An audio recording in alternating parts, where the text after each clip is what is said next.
Hello বন্ধুরা, good evening. আশা করি আপনারা সবাই খুব ভালো আছেন আর যে যেখানে আছেন ঈশ্বরের কৃপায় সুস্থ আছেন। এটা কিন্তু ওই দিন সন্ধ্যাবেলারই ভিডিও। ওই দিনকে আমি সন্ধ্যাবেলায় একটা ভিডিও শেষ করেছিলাম, আবার ওই দিনকেই আবার আর একটা ভিডিও আমি শ্যুট করেছি। তো সেই ভিডিওটারই কিছু অংশ আছে এখানে। তো সেদিনকে আসার পরে আমি একটু চাউমিন নিয়ে আসি। ওর বাবাই নিয়ে এসেছিলো, আমি বাইরে দাঁড়িয়েই ছিলাম। চাউমিনটা করছিলাম তার কারণ ওই দিন দুপুরবেলা আমার ছোটো মেয়ে না কোনো কিছুই খায়নি। আপনারা তো দেখেছেন, 2 গাল মতন ভাত খেয়েছে, তাও আবার মুখ দিয়ে ফেলে দিয়েছে। তাও সেদিনকে ঘুম পাচ্ছিলো বলে ও আর খায়নি। তো আমি ভাবলাম যে একটু চাউমিন করি, ও চাউমিন খেতে ভালোবাসে, তাই চাউমিন করছিলাম। আর চাউমিনটা করছিলাম যে আমাদের যখন ছোট ছিলাম তখন আমাদের মায়েরা স্কুলে টিফিন দিত চাউমিন করে, ঠিক আমি সেই রকমভাবেই চাউমিনটা করছিলাম। আর যেহেতু আমার বড় মেয়েও পড়তে গেছে, আমি জানি এসে ও চাউমিনটা তাহলে খেয়ে নেবে। আর একটুখানি চাউমিন না রয়ে গেছিলো, ওটাও পরের দিনকে বলে নিয়ে যাবে। আমি ওকে অনেকবার করে বারণ করেছিলাম যে চাউমিনটা বাসি চাউমিন নিয়ে যেতে নেই। বললো না, আমি ওই বাসি চাউমিনই নিয়ে যাব। আর এখন না কয়েকদিন ধরেই বিকেলের পর থেকে আমার অসম্ভব করে মাথা যন্ত্রণা করছে, জানি না কেন হচ্ছে। হ্যাঁ, মাইগ্রেন তো আছেই, কিন্তু মাইগ্রেনের ব্যথা হলে আমার সারাদিনই ব্যথাটা থাকে। কিন্তু এই কদিন দেখছি মানে বিকেলে সূর্য ডুবছে আর আমার মাথা যন্ত্রণা শুরু হচ্ছে। আমি একদমই কিছু করতে পারছি না। কদিন ধরে ওর বাবাই সন্ধ্যার পর থেকে ভাত করছে, তারপরে টুকটাক আমার হাতে হাতে কাজকর্ম করে দিচ্ছে। কিন্তু ওর বাবা তো রান্না করতে পারে না, তাই চাউমিনটা আমাকেই বলে দিয়ে তুমি একটু কষ্ট করে করে দাও, কেন বাচ্চাটা খাবে, আমি পারবো না করতে। আপনারা কীভাবে চাউমিন করেন বা কে কারা কারা চাউমিন খেতে ভালোবাসেন অবশ্যই কমেন্ট করে জানাবেন। তো আমার চাউমিনটা তো হয়ে এসছে আপনাদের সাথে কথা বলতে বলতে। আর আমার বড় মেয়েকে ওর বাবা আনতে গেছে, ও পড়তে গেছে তো। আর আমি কিন্তু একটু চাউমিনে চিনি দিই, আপনারা কি চিনি দেন সেটাও কিন্তু কমেন্ট করে জানাবেন। আজকেও যখন এটা পরের দিন যখন আমি ভয়েস ওভার দিচ্ছি তখনও কিন্তু আমার প্রচণ্ড মাথা যন্ত্রণা করছে, কিন্তু কিছু করার নেই, ভিডিওটা কমপ্লিট করতে হবে। আর এদিকে আমার মেয়ে পড়ে এসে যেই শুনেছে চাউমিন হচ্ছে নাচানাচি শুরু করেছে। আর আমার ছোটো মেয়ে একটা প্লেট নিয়ে এসছে, প্লেটের উপরে নাচানাচি শুরু করেছে, পুরো সারা কপালে মেখেছে কাজল। আর চাউমিনটা আমার রেডি হয়ে গেছে, ওদেরকে চাউমিনটা দিয়ে দিই। আর আমার তখন কিন্তু চাউমিনটা একদমই খেতে ইচ্ছা করছিল না, কিন্তু তবু আমি অল্প একটু নিয়ে খেয়ে নিয়েছি। তার কারণ আমার মেয়েকে সমস্ত হোমওয়ার্কগুলো আমার কমপ্লিট করাতে হবে। ওর বাড়ির ম্যাম ওকে অনেক পড়া দিয়েছে, সেইগুলো আমাকে মুখস্থ করাতে হবে। তাই ভাবলাম যে ফেলে রেখে দিয়ে লাভ নেই, অল্প একটু খেয়ে নিই। আর যেটুকুনি থাকবে ও বলেছে স্কুলে নিয়ে যাবে, জানি না পরের দিন নিয়ে যেতে পারবে কি না। তো সেটা পরের দিনের ভিডিওতেই আমি আপনাদেরকে আবার বলবো। তো হচ্ছে এখন পড়াতে বসেছি, এরপরে সমস্ত সবাই খাওয়া দাওয়া কমপ্লিট করব। আর আমার বরের এক বন্ধু, তাকে আমি দাদা বলি আর সে ভাসুর বলি, আমার মেয়েরা জেঠু বলে। ওই দাদা না আমাদেরকে আইসক্রিম কিনে দিয়ে গেছে। তো সেই আইসক্রিমটাই ওর বাবা বের করছিল, আর আমার ছোটো মেয়েকে দিইনি, ও খেয়ে এসেছিলো। তাই আমি আর আমি আর আমার বড়ো মেয়ে দুজনে দুটো আইসক্রিম খেয়ে নিলাম। পড়তে পড়তে ওকে যখন আমি আইসক্রিম দিলাম ও খুব খুশি হয়ে গেল, আর আইসক্রিমটা চেঞ্জ করলো, বললো মা এটা গলে গেছে, তুমি খাও আর আমাকে শক্তটা দাও। ওকে আইসক্রিম দিয়েছে। আর এদিকে আমার খাওয়ার পরে ওর বাবা ছোটো মেয়েকে নিয়ে এসছে, ছোটো মেয়েকে ওর বাবা পড়াশোনা করাচ্ছে। পড়াশোনা তো করছে না, ওর বাবার মুখে মুখে কথা বলছে।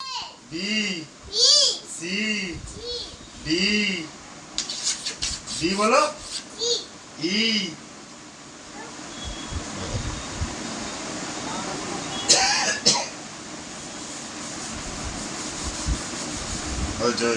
এই যে ননাইকে সোনার কানের পরে দিলাম, দেখি মুখটা দেখা, এই কানটা দেখা। এটা আমার নাকছাবি ছিল, ওটাকে এই কানের করে ওকে পরিয়ে দিলাম। আরে দেখা না মানুষকে, এই টাকা একবার টাকা। এরপর রাত্রিবেলা খাওয়া দাওয়া সেরে আমি ওষুধ খাই একটা। আমার ওভারিতে একটু প্রবলেম ধরা পড়েছে, সেই ওষুধটা আমাকে প্রত্যেক দিন রাত্রেই খেতে হয়। তো ওটা 3 থেকে 4 মাস খেতে হবে, সবে আমার 2 মাস রানিং চলছে। তো এই ওষুধটা আমার খেতে একদমই ভালো লাগে না, খেলে না মুখটা খুব প্রচণ্ড বাজে হয়ে যায়। তো খেয়ে দিয়ে আমরা এখন ঘুমাবো, আপনারাও ঘুমান। আর ঘুম থেকে উঠে গেছি, গুড মর্নিং। আজকে আমার ননাই স্কুলে যায়নি, ওর মাঝে মাঝে বলে আমার আন্টি আমাকে মারে, আমি স্কুলে যাব না। তো ওই যে হেডমিস্ট্রেস আছে ওদের একটু বয়স হয়ে গেছে, বাচ্চারা খুব দুষ্টুমি করে, তো উনি একটু বিরক্ত হয়ে যায়। তখন বাচ্চাদের একটু বকে, একটু হয়তো মারেও, জানি না, না জেনে শুনে বলাটা উচিত না।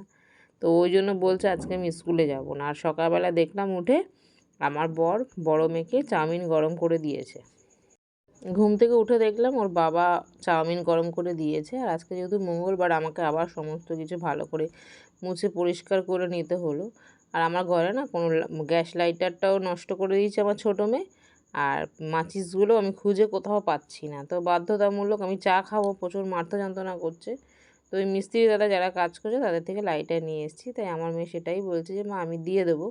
ও দিতে গিয়ে আমাদের ঘরে প্রচুর আরশোলা হয়েছে। স্প্রে করেছিল রাত্রেবেলায়, তো একটা আরশোলা ওখানে মরে পড়েছিল। ও দাঁড়িয়ে ও পা দিয়ে দিয়েছে। আর আমি যখন ভিডিও এডিট করতে গিয়ে আমার সেই কথাটা মনে পড়ে একটু হাসি পাচ্ছে। আর ও না ভয়ে টয়লেট করে দিয়েছিল প্যান্টে ককরোচটা পালানোর পরে। তারপর ওই দাদাকে গিয়ে আঙ্কেল আঙ্কেল করে ডাকছে যে লাইটারটা নাও। তো দাদা ওখানে কাজ করছিলো, ওই দাদা আবার হাত বাড়িয়ে বললো দাও লাইটার দাও আর ঘরে চলে যাও, এখানে প্রচণ্ড নোংরা। তো আস্তে আস্তে আমাকে বলছিল মা আমি প্যান্টে টয়লেট করে দিয়েছি। আর এই যে দেখুন বড় বড় সেই আরশোলাগুলো এত ঘরে ভর্তি হয়ে গেছে।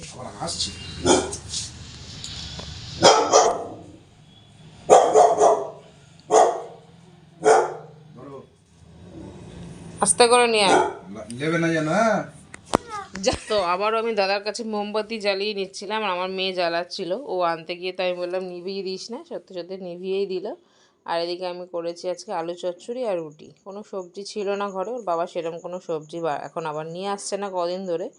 আর এদিকে দুধের প্যাকেটটা দাঁত দিয়ে কেটে ফেলেছে, সমস্ত দুধগুলো পড়ে গেছে, আমি খেয়াল করিনি। আর রুটিগুলো আমার কমপ্লিট হয়ে গেছে। আজকে রুটিগুলো একদমই আমার ভালো হয়নি, কেন জানি না। আর এদিকে আমার বড় মেয়ে স্কুল থেকে চলে এসছে। তা ও এসে বলছে মাম্মা দরজা খোলো, দিদি এসছে। দরজা সকালবেলা আমাকে বন্ধ করে রাখতে হবে না, ও বারবার বাইরে বেরিয়ে যায়, আমাকে আবার এর বাড়ি তার বাড়ি ঢুকে যায়, দৌড়ে দৌড়ে গিয়ে নিয়ে আসতে হয়।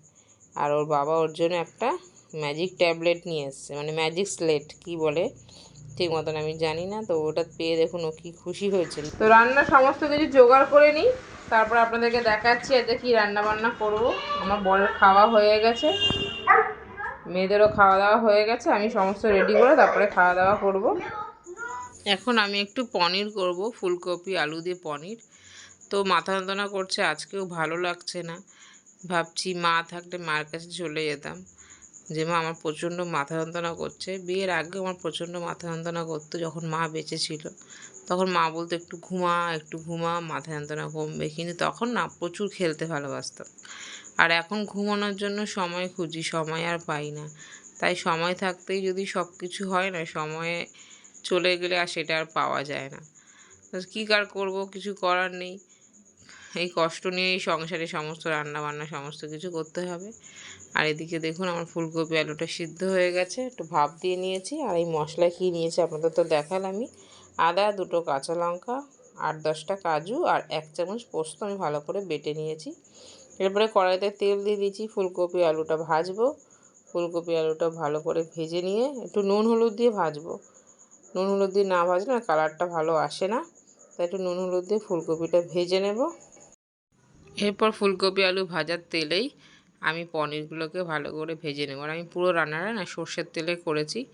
আমার বর সাদা তেলে রান্না খুব একটা ভালোবাসে না, তাই সর্ষের তেলেই রান্নাটাকে করেছি। আপনারা চাইলে অবশ্যই সাদা তেলে রান্নাটা করতে পারেন। পনিরটা একটু হালকা হালকা করেই ভাজতে হবে, বেশি ভাজবেন না। আর একটু নুন জলে ফুটিয়ে সেই জলের মধ্যে পনিরটাকে ভিজিয়ে রাখবেন। আজকে আমার শরীরেও দিচ্ছিল না, আর ভালোও লাগছিল না, সময়ও ছিল না, অনেকটা দেরি হয়ে গেছে। মাথা যন্ত্রণার জন্য বারবার একটুখানি করে গিয়ে বসছিলাম। আর ছোটো মেয়েটা স্কুলে যেহেতু যায়নি, ও তো প্রচণ্ড জ্বালায়, আপনারা ভিডিওতে দেখেন ও ঘর নোংরা করে।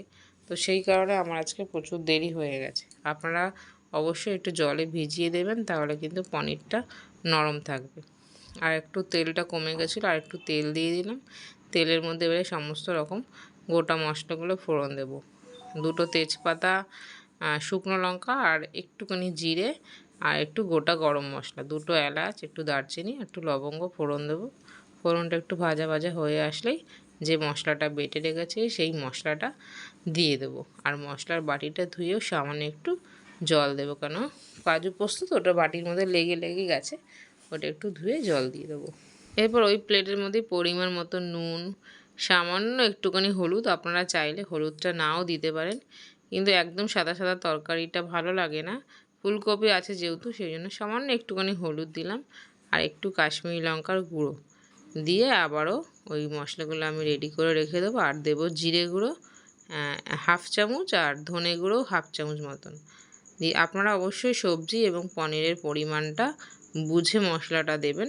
আমার যতটুকুনি পরিমাণে আমি সবজি আর মশলাটা এই পনিরটা আছে সেই হিসাবে কিন্তু। এরপর কাজু পোস্তটা একটু ভাজা ভাজা হয়ে গেলে গুঁড়ো মশলাগুলো দিয়ে দিতে হবে। আর আমি যেহেতু ভেজা ছিল বাড়িটা, আমি ভুলে গেছি, তারপর আবার একটু জল দিয়ে গুলিয়ে সমস্ত মশলাটা আমি দিয়ে ভালো করে কিন্তু কষিয়ে নেব। এরপরে ভেজে রাখা ফুলকপি আলুটা মশলার মধ্যে দিয়ে ভালো করে ঢাকা দিয়ে দিয়ে কষিয়ে নেব যতক্ষণ না ফুলকপি আলুটা ভালোভাবে সিদ্ধ হয়ে যাচ্ছে। এদিকে রান্নাটা আমার হতে থাকবে। আমি ঘর দুয়ারগুলো ঝাড় দিয়ে নেব, কেন ঘর দুয়ারগুলো আজকে আমার ঝাড় দেওয়া হয়নি। ছোটো মেয়ে বাড়িতে থাকলে আমার ঘর ঝাড় দেওয়া হয় না, ও প্রচণ্ড দুষ্টুমি করে আর প্রচুর ঘর নোংরা করে। ও যেদিনকে স্কুলে যায় সেদিনকে আমি ঘর দুয়ারগুলো ভালো করে ঝাড় দিয়ে নিতে পারি, কারণ ও থাকে না, নোংরাও করতে পারে না। অবশ্য বেলায় করে ডাইনিংটা, সেটা আমি আবার পরে ঝাড় দিয়ে দিই। এক এক করে সমস্ত ঘর দুয়ারগুলো ঝাড় দিয়ে দেবো। ঘর ঝাড় দিতে দিতেই আবার আমি রান্নাঘরেও চলে যাব, কারণ আর তরকারিটা বসানো আছে, ওটা মাঝে মাঝে আমাকে গিয়ে নাড়া দিতে হবে।